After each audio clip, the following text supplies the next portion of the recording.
ভালা ভালা সবার কাছে নাও লাগতে পারে, কেউ আয় ওই রোস্ট করে ভিডিও করে আপনার ই করে দিত ভিউ কামাইতে। একজনের পুরো আইডি চেক করলাম, আপনার 20টা 17টা 21টার উপরে লাইক পাই নাই। হ্যাঁ, ভিউ হয়েছে 1,500 2,000। আর আমার একটা ভিডিও করছে নেগেটিভ, আমি আদা বাড়া দিতে আসছি, করতেছে ও আচ্ছা, এই কথাটা আমি বলতেছিলাম। হ্যাঁ, আদা বাড়া সিক্রেট দিতেছিলাম সিক্রেট। যে সে বলতেছে বাসি মাংস দিতেছে। তার সময়ের মতো কত বড় প্রবলেম যে হ্যাঁ, এই ভিডিওটা কিন্তু আমার কাছেও পৌঁছাইছে, সবাই দেখছে। আদা বাটা কোনটা আর বাসি মাংস কোনটা সে চিনে না, জীবনে মাংস খাই নাই।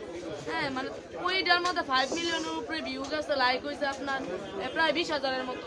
হ্যাঁ, তাহলে যে মানুষ নেগেটিভ ভিডিও করতে বলে আসে তা দেখতেছে ভিডিও তো ইনস্ট্যান্ট দেখা যেতেছে যে আমি আদা বাটা ঢালতেছি, যে কোনো একটা মশলা ঢালতেছি, বলতেছে বাসি মাংস মিলাইতেছে। আচ্ছা, ডিসকাউন্ট দেন না আপনারা? এই যে 1000-এর উপরে মনে করেন 20টা 30টা 50টা বিল দেয় না, হ্যাঁ, উপরেরটা 2000 20টা 30টা 50টা বিল দেয় না, আচ্ছা। 3000